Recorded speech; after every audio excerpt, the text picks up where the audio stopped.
News every 15 minutes, weather every 10, and sports twice an hour. Newstalk, KGVO, AM 1290, and now 101.5 FM. You're listening to Montana Morning with Peter Christian. Facebook crime fighter. Good morning, everyone. This is Montana Morning. Congratulations, you made it. It's Friday, February 27th, 2015.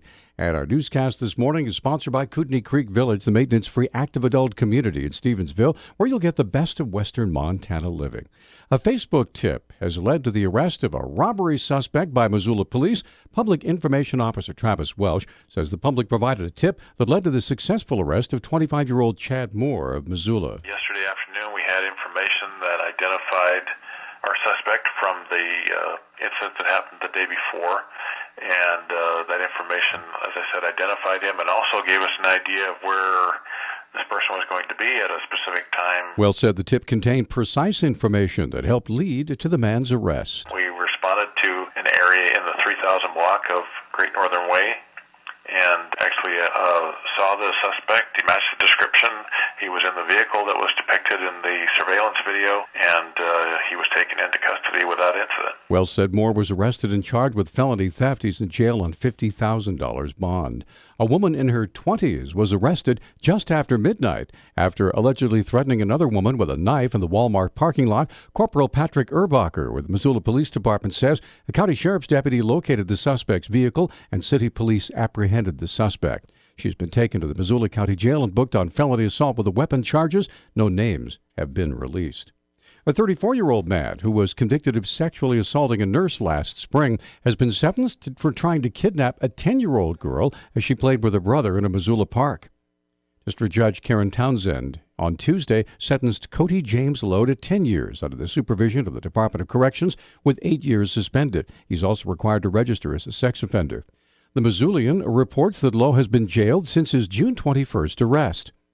Witnesses said he grabbed the girl's leg and carried her away, but she kicked and screamed and he dropped her about 25 feet away. The girl's father held Lowe until police arrived.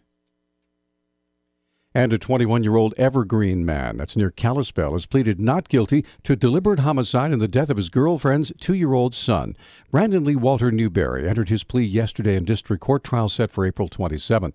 Charging documents say Forrest Groeschel died February 17th of a laceration of a small intestine after being hit multiple times in the stomach. On Monday, District Judge Ted Limpus granted a defense request for a gag order, preventing prosecutors and law enforcement officers from talking about the case.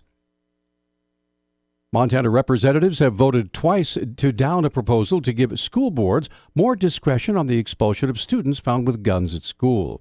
Representatives failed Representative Carl Glimm's House Bill 320 by 50-50 votes on Tuesday and again on Thursday. The bill would have tweaked the state's implementation of the federal Guns-Free Schools Act, which requires school boards to expel any student who brings a gun to school.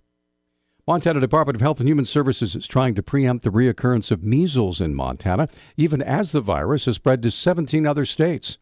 Montana Immunization Program Manager Becky Weiner says it's been a long time since the virus was here in Montana. Montana hasn't seen a case of measles here since 1990.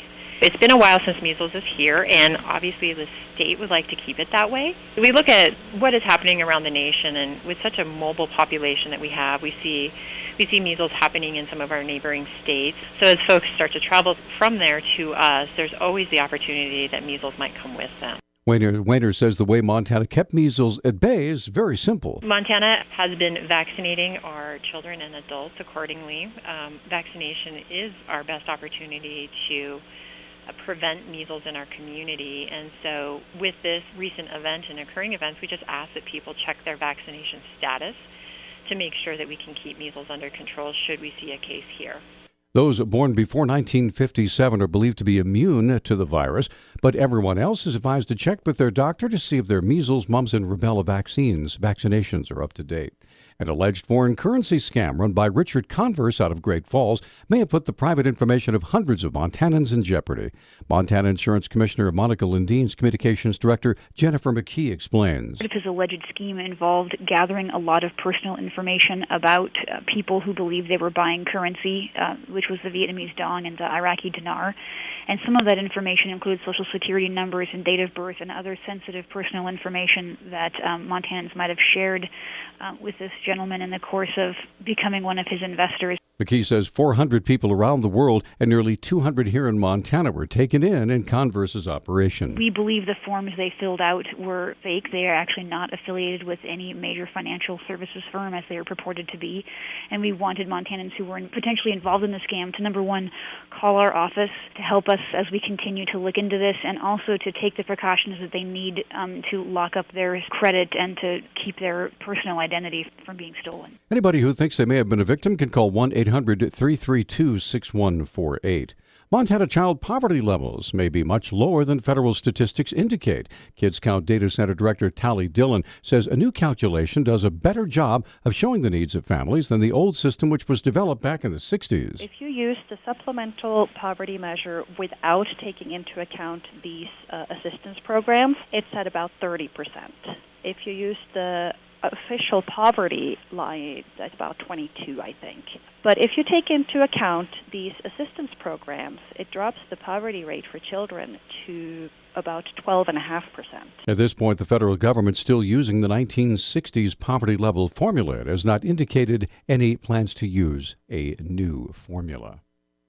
An island just off Broadway in downtown Missoula has been closed temporarily for what authorities are calling proactive policing. Crime prevention officer with the Missoula Police Department, Rob Sheban, says the area has been used for years as a transient camp and for illegal drug use. What we're seeing is a fair amount of non-legitimate users using that island right now, and it's primarily for illegal camping, alcohol consumption, and we're trying to intervene, do a little proactive policing, and try and change the behaviors so that we can get more legitimate users, such as people walking their dog or going fishing, to feel safe and use it more. Sheban says the police department's working with Missoula Parks and Rec and the Missoula Redevelopment Agency to clean up the island so it'll no longer be used for illegal purposes. Parks and Rec is going to help clean up the area and remove illegal overnight camps. They will be working on taking down some of the low-lying shrubs to open it up a little bit, so you'll have a little better what's called natural surveillance. You'll be able to see around you a little bit better. Sheban says the restoration work should be completed by the first part of May. News Talk time is 6:10. News Talk, KGVO. Missoula's official weather station. Partly to mostly cloudy skies today with a chance of snow showers this afternoon. Highs will top out in the mid to upper 30s. Winds will be breezy with wind gusts up to 20 miles per hour. I'm meteorologist Brooke Foster for KECI 13.